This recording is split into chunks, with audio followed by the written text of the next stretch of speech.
जनता TV देख रहे हैं आप, आपके साथ मैं हूं खुशबू पांडे। इस बुलेटिन की शुरुआत करेंगे बड़ी और अहम जानकारी के साथ करेंगे। बीजेपी के स्टार प्रचारकों की जनसभाएं शुरू हो गई है। जेपी नड्डा का 2 दिवसीय उत्तराखंड का दौरा है। पिथौरागढ़ विकासगढ़ में नड्डा की जनसभा होगी। कई महत्वपूर्ण संगठनात्मक बैठक में शिरकत करेंगे। कल रोड शो भी करते नजर आएंगे। हरिद्वार पहुंचेंगे जेपी नड्डा। देहरादून में हरिद्वार तक रोड शो का आयोजन भी किया जाएगा। तो आपको बता दें कि हरिद्वार में जनसभा को संबोधित करते नजर आएंगे। ये बड़ी जानकारी, एक और बड़ी जानकारी से आपको रूबरू कराएंगे। जनसभा को संबोधित किया जाएगा। मुख्यमंत्री पुष्कर सिंह धामी संबोधित करेंगे। 3 बजे विकास नगर पहुंचेंगे मुख्यमंत्री पुष्कर सिंह धामी। विकास नगर में जनसभा को संबोधित करते हुए नजर आएंगे। तो ये बड़ी जानकारी पिथौरागढ़ से आपको दे रहे सीएम पुष्कर सिंह धामी का पिथौरागढ़ दौरा है। आयोजित जनसभा रैली में शिरकत करेंगे मुख्यमंत्री पुष्कर सिंह धामी।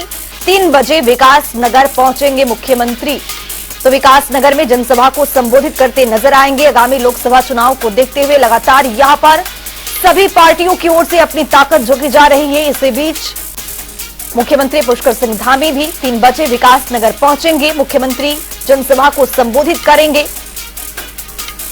तो ये बड़ी जानकारी, बड़ा अपडेट सीएम पुष्कर सिंह धामी का पिथौरागढ़ दौरा। पिथौरागढ़ दौरे के दौरान जनसभा को संबोधित करेंगे। रैली में भी शिरकत करेंगे। 3 बजे विकास नगर पहुंचेंगे मुख्यमंत्री पुष्कर सिंह धामी और यहां से चुनावी रैली का आगाज करेंगे। विकास नगर में जनसभा को भी संबोधित करते हुए नजर आएंगे। तो पिथौरागढ़ से आपको ये बड़ी जानकारी दे रहे हैं। मुख्यमंत्री पुष्कर सिंह धामी पिथौरागढ़ पहुंचेंगे और यहां से चुनावी रैली का आगाज करेंगे। 3 बजे विकास नगर पहुंचेंगे। विकास नगर में भी जनसभा को संबोधित करेंगे। सभी पार्टियां चुनावी समीकरण साधते हुए अपनी अपनी ताल ठोक रही है। इसी बीच मुख्यमंत्री पुष्कर सिंह धामी भी विकास नगर पहुंचेंगे और यहां से चुनावी रैली का आगाज करेंगे। सीएम पुष्कर सिंह धामी का आज पिथौरागढ़ दौरा है। पिथौरागढ़ में मुख्यमंत्री पुष्कर सिंह धामी जनसभा रैली को संबोधित करेंगे, शिरकत करेंगे, रोड शो भी करेंगे। 3 बजे विकास नगर पहुंचेंगे और वहां से विकास नगर में जनसभा को संबोधित करते नजर आएंगे। तो बड़ी और अहम जानकारी से आपको अपडेट करवा रहे हैं। आयोजित जनसभा रैली में शिरकत करेंगे मुख्यमंत्री पुष्कर सिंह धामी। 3 बजे विकास नगर भी पहुंचेंगे और यहां से चुनावी रैली का आगाज करेंगे, संबोधित करते नजर आएंगे। रोड शो में भी पहुंचेंगे सीएम पुष्कर सिंह धामी। लोकसभा चुनाव के मद्देनजर यहां पर चुनावी प्रचार लगातार जारी है। इसी बीच मुख्यमंत्री पुष्कर सिंह धामी भी 3 बजे विकास नगर पहुंचेंगे। विकास नगर से जनसभा को संबोधित करेंगे। उत्तराखंड में 5 लोकसभा की सीटें हैं। 5 लोकसभा की सीटों पर बीजेपी की ओर से सभी प्रत्याशियों का ऐलान हो गया है। सभी प्रत्याशियों के पक्ष में यहां पर मुख्यमंत्री पुष्कर सिंह धामी स्टार प्रचारक के रूप में कई चुनावी रैली कर रहे हैं, रोड शो कर रहे हैं। इसी बीच आज मुख्यमंत्री पुष्कर सिंह धामी पिथौरागढ़ पहुंचेंगे। आयोजित रैली को यहां पर संबोधित करेंगे। विकास नगर भी पहुंचेंगे जहां जनसभा को संबोधित करते नजर आएंगे। इसी बीच सीएम पुष्कर सिंह धामी पिथौरागढ़ दौरे पर हैं। आयोजित जनसभा रैली में शिरकत करने के लिए पहुंचेंगे। करीब 3 बजे का जब वो समय होगा जब मुख्यमंत्री पुष्कर सिंह धामी विकास नगर पहुंचेंगे, जनसभा को संबोधित करते हुए नजर आएंगे।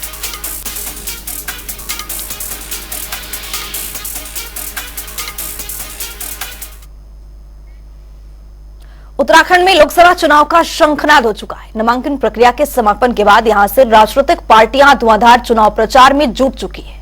कई दिग्गज लगातार जनसभाएं कर रहे हैं। बीजेपी के 5 उम्मीदवार अपने अपने लोकसभा में प्रचार प्रसार में जुट गए हैं। वहीं सीएम धामी भी धुआंधार प्रचार में जुटे हुए हैं। सीएम धामी ने उत्तरकाशी, टिहरी और हरिद्वार में प्रचार प्रसार किया है उन्होंने, और बीजेपी प्रत्याशियों के लिए वोटों की यहां पर अपील की है।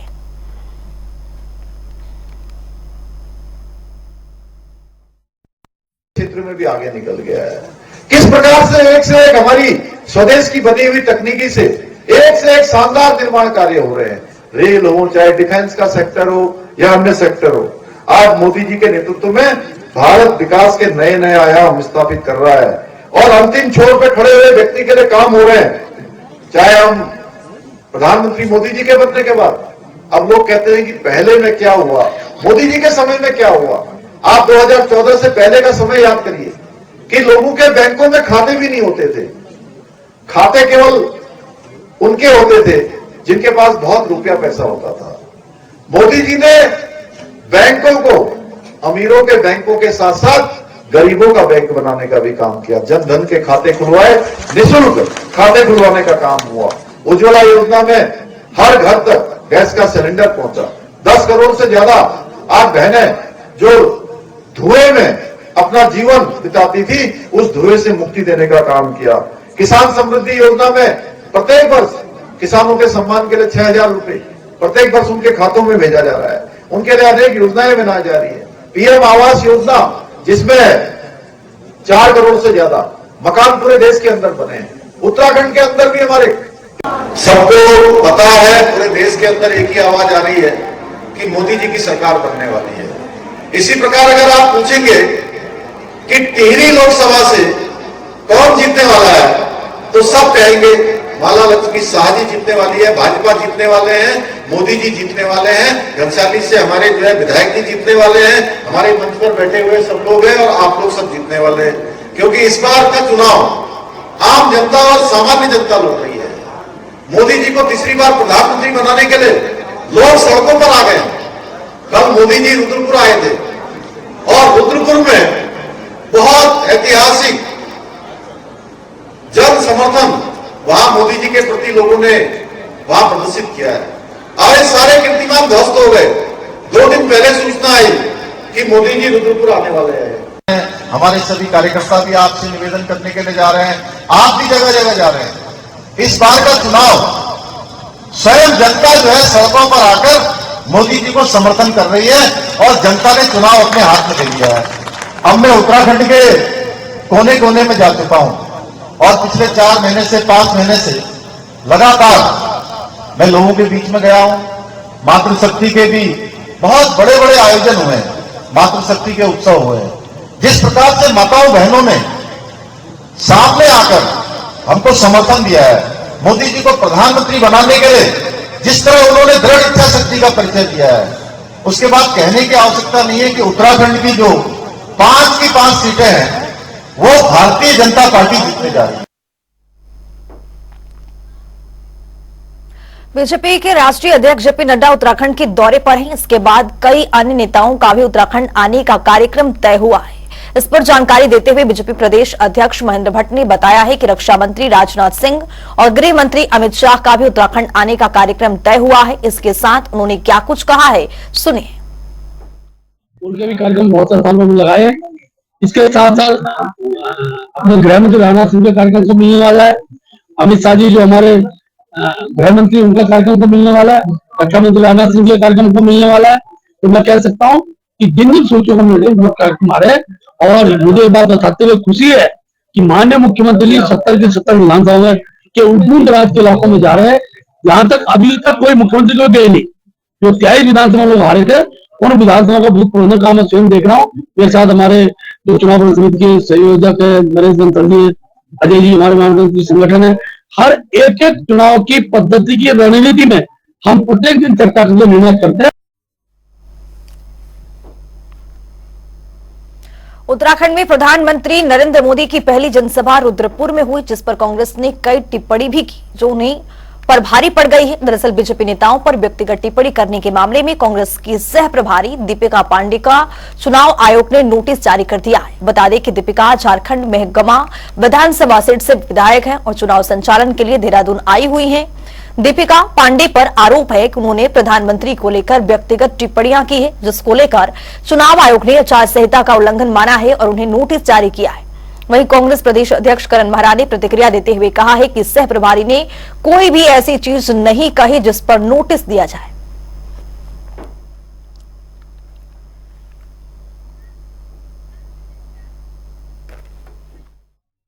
देखिए, उन्होंने कोई भी ऐसी चीज नहीं कही जिस पर उनको नोटिस दिया जाए। उन्होंने यही कहा जो अंकिता भंडारी की मर्डर जब मर्डर हुआ उसके बाद जो उनकी मदर ने जो स्टेटमेंट दिया उसके आधार पर उन्होंने कहा कि आखिर क्या कारण है कि सरकार उस वीआईपी को बचाने की कोशिश कर रही है।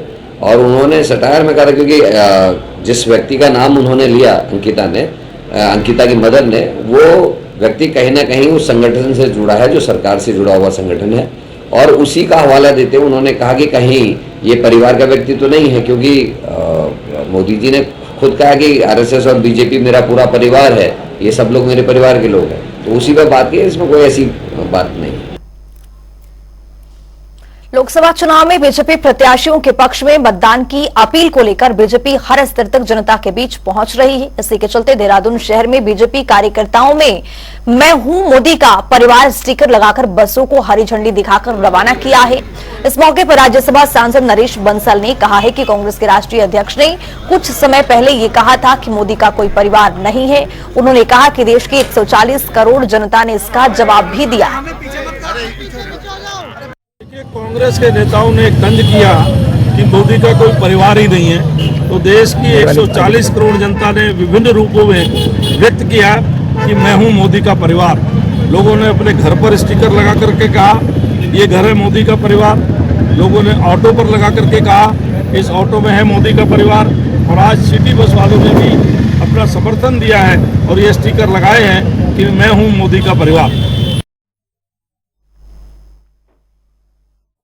तो हमारा ये है कि देखो भारतवर्ष में जहाँ राष्ट्रवाद जो है की मुद्दा था, जिसमें हम राष्ट्रवाद के साथ शामिल हैं। दूसरा यह है कि जो प्रदेश की धामी सरकार है वो आपने देखा होगा, चाहे कोरोना काल हो, अगर पूरे प्रदेश के वाहन स्वामियों को अगर टैक्स माफ की भी बात हो, चाहे ड्राइवर और कंडक्टर के 6-6 महीने का जो इसमें कोरोना काल में उनको 2,000 रुपये देने की बात हो, चाहे वो 15 साल पुरानी गाड़ियों को फिटनेस की बात हो जो 22 फरवरी 2025 तक बढ़ाने की बात हो, चाहे आपने देखा होगा सिटी बसों को जब शहर से बाहर करने की अधिकारी की योजना थी, उस पर जो सरकार ने जो हमारा साथ दिया है उसने कहा कि आपको बाहर नहीं होने दिया जाएगा और आपको सीएनजी में परिवर्तित करके आप 50% सब्सिडी देंगे। तो जब सरकार हमारे वाहन स्वामी चालक परिचालकों के साथ जब इतना सारा जो हम लोगों के साथ समर्थन हमारे को दे रही है, तो हम क्यों ना सरकार को समर्थन दें।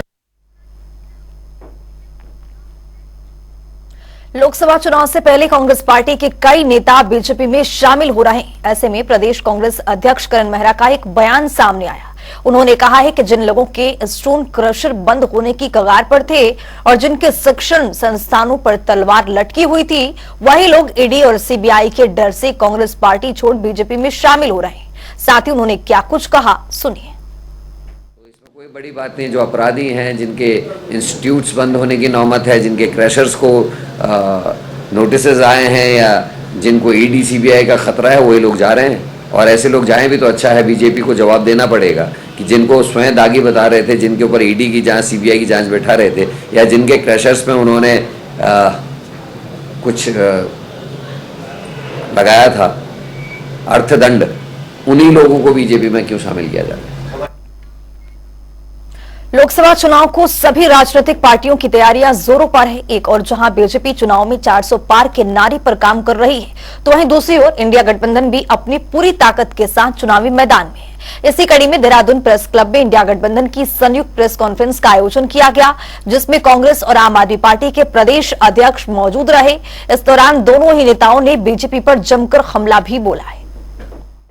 पार कहने वाले लोग खुद 400 सीटों में चुनाव नहीं लड़ रहे। पहले तो यहीं पर वो समझ में नहीं आता, और जो ये स्लोगन बहुत तेजी से चला था इधर, मैं कहीं भी उसकी जिक्र नहीं सुन रहा। कहीं आवाज आज आप जरूर पूछ रहे हैं, लेकिन मैं 400 पार का नारा बीजेपी के कार्यकर्ता के मुंह से नहीं सुन रहा हूं, तो इसका मतलब हवा निकल चुकी है। और अलायंस 300 सीटों पर लगभग ऐसी स्थिति में है कि केवल एक कैंडिडेट चुनाव लड़ेगा। ऐसे में बीजेपी को समझ लेना चाहिए कि उनकी क्या स्थिति होने वाली है। मैं आपको ये कह सकता हूं आज के दिन में कि आने वाली जो 4 तारीख है उस दिन अलायंस की सरकार बनेगी और बीजेपी 10 साल के बाद पदच्युत होगी। मसूरी में पूर्व पालिका अध्यक्ष ओपी उनियाल के नेतृत्व में एक बैठक का आयोजन किया गया, जिसमें लोगों को सरकार की योजनाओं के बारे में जानकारी दी गई। इसके साथ ही लोगों से बीजेपी को ज्यादा से ज्यादा वोट देने की अपील की गई। इस दौरान पूर्व पालिका अध्यक्ष ओपी उनियाल ने कहा है कि बीजेपी अब की बार 400 पार के नारे के साथ 2024 के चुनाव में हमें पूरी उम्मीद है कि हम जरूर जीतेंगे। कि हम तो मोदी जी को वोट दे रहे हैं, जिन्होंने काम किया है, और इसमें कोई दो राय नहीं है। आज जिस तरीके से भारतीय जनता पार्टी विश्व की नंबर 1 पार्टी बन गई है, और वो भी हमारे मोदी जी की वजह से। पहले अटल बिहारी वाजपेयी होते थे, और उसके बाद उसी पद चिन्हों पर हमारे माननीय नरेंद्र मोदी जी चल रहे हैं और उन्हीं पद चिन्हों पर हमारे जो प्रदेश के माननीय मुख्यमंत्री हैं धामी जी, जिन्होंने की एक नकल कानून, बहुत ही सख्त कानून को यहाँ पे बनाया और कई योजनाएं उन्होंने लागू की हैं। हल्द्वानी पुलिस ने बन बुलपोरा कांड के मास्टरमाइंड अब्दुल मलिक की पत्नी साफिया मलिक को गिरफ्तार कर लिया है। इस पर जानकारी देते हुए एसएसपी प्रहलाद नारायण मीणा ने बताया है कि बेईमानी और जलसाजी से जमीन के खुर्द बुर्द करने के मामले में नगर निगम की ओर से एक मुकदमा दर्ज कराया गया था, जिसमें साफिया मलिक और अब्दुल मलिक सहित 6 लोगों पर मुकदमा दर्ज किया गया। अब्दुल मलिक पहले से ही जेल में है, जबकि पत्नी साफिया मलिक को पुलिस ने गिरफ्तार कर जेल भेज दिया है। आज नैनीताल पुलिस ने जो बनफूलपुरा में अतिक्रमण वाला मामला था, जिसमें नगर निगम के द्वारा एक एफआईआर करवाई गई थी, उसमें अब्दुल मलिक की पत्नी साफिया मलिक जो नामजद अभियुक्त थी, उसको आज नैनीताल पुलिस की टीम ने बरेली से गिरफ्तार किया गया है। और इसमें अन्य जो नामजद अभियुक्त हैं उनके खिलाफ जांच चल रही है। इसमें अब्दुल मलिक भी नामजद अभियुक्त है, जो ऑलरेडी दूसरे मामले में जेल में बंद है। इस मामले में विवेचना चल रही है, आगे जैसे भी तथ्य आएंगे उसके खिलाफ से पुलिस कार्रवाई करेगी। उत्तराखंड की चारधाम यात्रा इस साल 10 मई से शुरू होने जा रही है। अक्षय तृतीया के मौके पर सबसे पहले गंगोत्री के कपाट खुलेंगे। इसके बाद यमुनोत्री, केदारनाथ, बद्रीनाथ और हेमकुंड साहिब के कपाट खोले जाएंगे। धामी सरकार इस यात्रा के सभी इंतजामों की समीक्षा कर रही है, जबकि बद्री केदार मंदिर समिति भी यात्रा की तैयारी में जुटी हुई है। वहीं केदारनाथ पैदल मार्ग में जमी बर्फ हटाने का काम भी तेजी से किया जा रहा है। उत्तराखंड की विश्वविख्यात चारधाम यात्रा का शुभारंभ 10 मई को अक्षय तृतीया के मौके पर गंगोत्री धाम के कपाट खुलने के साथ होगा। गंगोत्री धाम के कपाट खुलने के बाद यमुनोत्री धाम और उसके बाद केदारनाथ और अंत में सिखों के सबसे बड़े धार्मिक स्थल हेमकुंड साहिब के कपाट खोले जाएंगे। प्रदेश के मुख्यमंत्री पुष्कर सिंह धामी यात्रा से संबंधित सभी विभागों की समीक्षा बैठक भी कर चुके हैं और तैयारी का जायजा भी ले चुके हैं। मुख्यमंत्री ने कहा कि यात्रा को वो खुद मॉनिटर कर रहे हैं। विभागों के साथ लगातार समीक्षा की जा रही है, जिससे यात्रा में आने वाले श्रद्धालुओं के लिए बेहतर इंतजाम किया जा सके। उन्होंने कहा कि यात्रा में देश विदेश से आने वाले श्रद्धालुओं को सरल और व्यवस्थित यात्रा का अनुभव कराने के लिए सरकार द्वारा प्रयास किए जा रहे हैं। चारधाम यात्रा की पूरी तैयारियां हो गई हैं और लगातार मैंने भी उसकी समीक्षा की है। सभी प्रकार की व्यवस्थाओं को सुनिश्चित कर रहे हैं, लोगों की अच्छी यात्रा हो, लोगों के लिए सुरक्षित हो, सुगम हो, सरल हो और किसी को कोई चारधाम में आने वालों को कोई परेशानी न हो, क्योंकि देश दुनिया के तीर्थयात्री आते हैं, श्रद्धालु आते हैं, धार्मिक लोग आते हैं, उन सब की भावनाओं को ध्यान में रख के काम करेंगे। राज्य सरकार के साथ साथ बद्री केदार मंदिर समिति केदारनाथ और बद्रीनाथ में आने वाले सभी श्रद्धालुओं के लिए पैदल यात्रा मार्ग को दुरुस्त करने में जुटी हुई है, जबकि केदारनाथ धाम में यात्रियों के रहने की व्यवस्था भी की जा रही है। पिछले साल हुई यात्रा में श्रद्धालुओं के सैलाब ने नए रिकॉर्ड कायम किए थे, जिसे देखते हुए इस साल भी उम्मीद की जा रही है कि यात्रा में फिर से नया रिकॉर्ड कायम होगा। 2023 में हुई यात्रा में 56 लाख से ज्यादा श्रद्धालुओं ने दर्शन किए थे। चलिए आपको ग्राफिक्स के जरिए दिखाते हैं साल दर साल चारधाम यात्रा में आने वाले श्रद्धालुओं की संख्या। साल दर साल श्रद्धालुओं की संख्या 2012 27,98,466, 2013 13,53,139, 2014 3,27,213, 2015 8,75,077, 2016 15,21,494, 2017 23,24,158, 2018 27,69,508, 2019 32,40,882, 2020 3,11,549, 2021 3,11,549, 2022 44,32,268, 2023 54,05,868,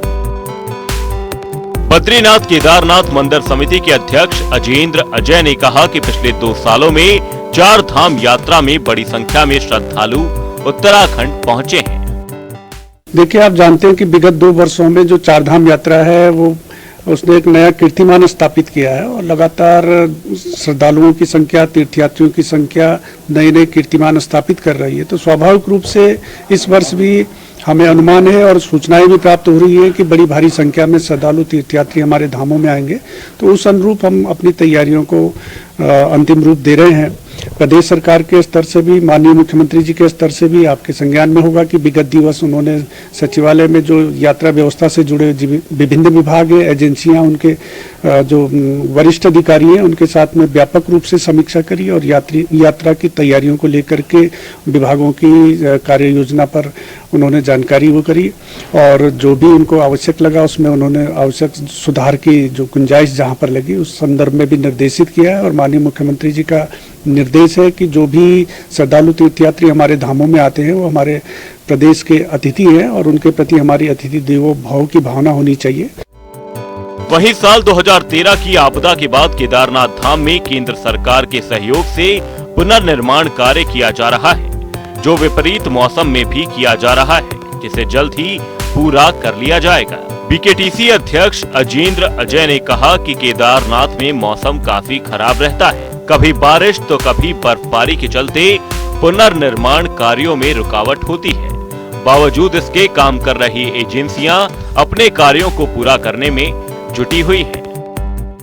देखिए, पुनर्निर्माण कार्यों को लेकर के बद्रीनाथ और केदारनाथ धाम में आप जानते हैं कि माननीय प्रधानमंत्री जी के विजन के अनुरूप वहां पर व्यापक स्तर पर पुनर्निर्माण के कार्य चल रहे हैं और इस बीच क्योंकि मौसम कई बार प्रतिकूल हो जा रहा है तो उसके कारण से वहां पर जो निर्माण कार्य हैं वो बाधित भी हैं, लेकिन अभी प्रयास है कि जैसे ही मौसम कुछ साथ देगा तो उसके हिसाब से फिर व्यापक स्तर पर जो पुनर्निर्माण के कार्य हैं वो प्रारंभ कर दिए जाएंगे।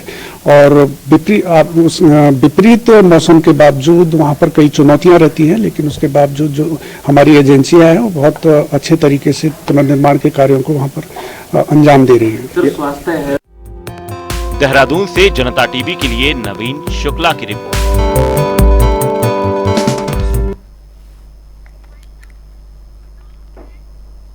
इस बुलेटिन में मेरे साथ इतना ही। देश और दुनिया के तमाम खबरों के लिए बने रहिए जनता टीवी के साथ।